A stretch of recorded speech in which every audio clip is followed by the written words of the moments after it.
What is going on? Rainbow Six Siege Top 5 is back for another video, and sorry if my voice sounds a little monotone in some of these clips, but it's because I was trying not to be loud and just like obnoxious in my house, so if it sounds a little monotone, that's why.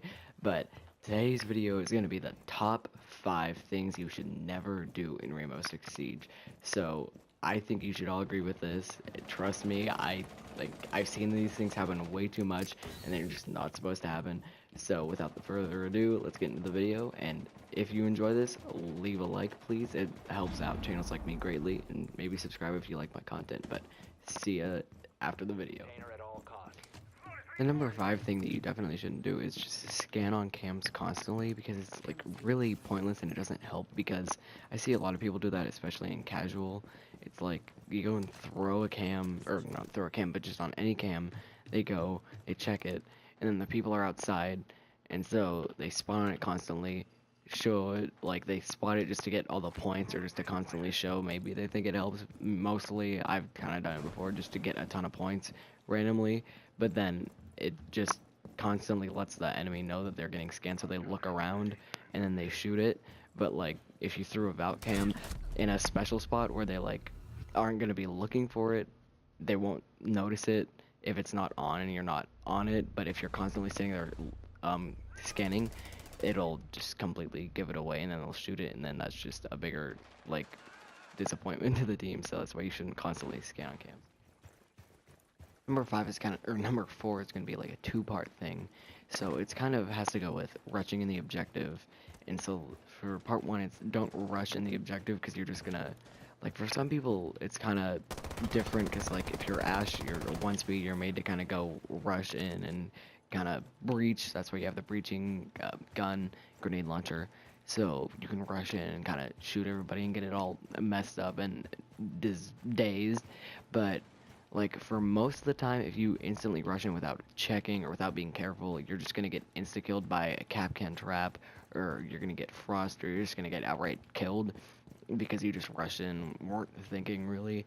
And so the second part of that is, if you're rushing, breaching into the objective, I don't think you should use a breaching charge if you're on something that doesn't need a breaching charge. Like if you're on top of a level way far away from the objective room, I don't see a reason to use a breaching charge when you could just hit the door, because first, the breaching charge is going to make a really loud noise and give away your position, and second, it's a waste of a breaching charge on a really easy area where you don't even need to use it, when you can just hit a door 3 times. So that's why you should pretty much only use them on walls, and if you need to use it to get like a peek, or you don't want to be right in front of it. So that's why the number 4 is kind of 2 things that you should never do.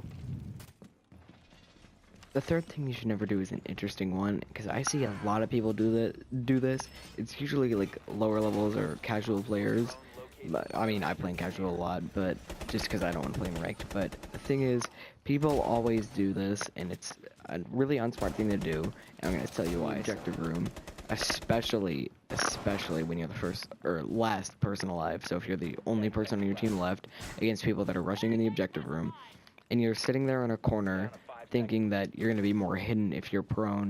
But look at this, you can only look like this, you move this fast, you can't move anywhere else if you're in a tight situation, you can only aim up and you don't go like this. So if somebody's crammed in a corner, the entire enemy team is rushing in, and they try to take on the entire enemy team from a corner where they can't even move or give themselves cover. It's a terrible idea, and I see way too many people do it. That's why at least stay crouched, you take up less space, you can move a lot quicker, and you can actually like move from place to place instead of just looking, because this, you're extremely slow. But if you're crouched, you can go like this, or even better, standing, you can sprint, and you can go around and move around in the objective room, or even just around the objective room. So that's why for number 3, it's going to be a definite thing that you should never do, is go prone in the objective room, especially if you're the last person.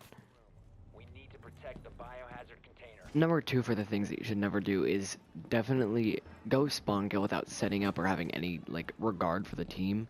So what I mean is, you go, and the second you spawn, you already are ready to go halfway across the map. You're already across the map running, trying to get that perfect spot so you can spawn kill the entire enemy team just before anybody can even do anything, and you don't have any regard for the team. So when you go indefinitely to spawn kill, open up a window, get instantly headshotted, you didn't reinforce, you didn't put up any gadgets, and you didn't help the team at all, and they could be left in like the one wall you reinforced, they Ash could breach through and they could all die.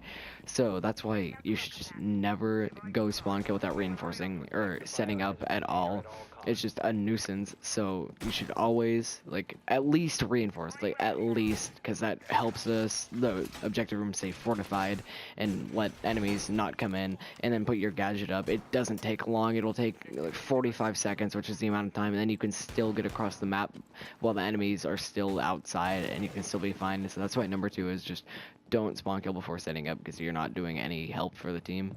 Number 1 on the list of things that you shouldn't do is a pretty obvious one, but a lot of people do it, and some people still don't get it. But don't team kill, and especially not team killed chains. I'll let you know what that means in a second. But first of all, for team killing, it's like somebody kills you, or somebody steals your kill, or somebody does something you didn't like, or just wants to team kill you for whatever reason. So they team kill you, and that leaves it to a 4v5, which puts your team on, or has a lesser chance of winning that round, and it could be in ranked, and then you could lose the game and people lose their rank, and then people get even more mad just because they team killed you. And so that doesn't help the team, even though they might feel, oh, we're getting a team killer off the team. That doesn't help. And then even worse is when somebody team kills, and then somebody team kills them for team killing, and then somebody team kills them for team killing them, and then it just leaves it, and everybody team kills, and it leaves it to a 1v5, and then you definitely lose the round unless your person is Maciejay or a pro or something. So that's why number 1 is definitely going to be don't team kill, because it doesn't help at all, and it's just a nuisance, and some people still don't get that. So that's why number 1 is just don't team kill. Trust me. Those are the top 5 things you should never do in Rainbow Six Siege. I hope you enjoyed. If you did, feel free to leave a like and subscribe, and I will see you next video, which will hopefully be within the next week, but stay tuned for it. See you next time.